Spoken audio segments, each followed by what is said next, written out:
മോനെ കായണ്ണ വില്ലേജ് ഓഫീസിൽ പോകണം. എത്ര പൈസയാവും? 400 റുപ്യ ആവും. 400 റുപ്യോ? ഞാൻ സാധാരണ വിളിച്ചാൽ 300 റുപ്യ കൊടുക്കല്. എന്നാൽ നിങ്ങൾ സാധാരണ വിളിക്കുന്ന പോലെ തന്നെ വിളിച്ചാൽ. അന്നേരം 300-ന് പോരിയല്ലേ? ഞാൻ ന്യായമായ പൈസ അങ്ങോട്ട് പറഞ്ഞത്. ആ ഇതാ നോക്കേ, എന്റെ കുടുംബക്കാരനവേ. നിങ്ങൾക്ക് 400 റുപ്യല്ലേ വണ്ടി? ഞാൻ അവൻ്റെ വണ്ടി പോയിക്കോളാം. അസ്സലാമു അലൈക്കും. വലൈക്കും അസ്സലാം. നമുക്കൊന്നേ കായണ്ണ വില്ലേജ് ഓഫീസ് വരെ പോകണം. എന്നാ കയറിക്കോ. പിന്നെ എന്തെല്ലാം വിശേഷം? അൽഹംദുലില്ലാ, അങ്ങനെ പോന്ന്. പിന്നെ ഉമ്മാനോട് എന്റെ സലാം പറയണേ.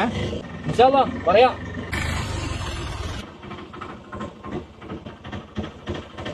എത്ര പൈസ മോനെ? അത് നിങ്ങൾ തന്നേക്ക്. നിങ്ങളോട് ഞാനെന്ത് കണക്ക് പറയാനാ?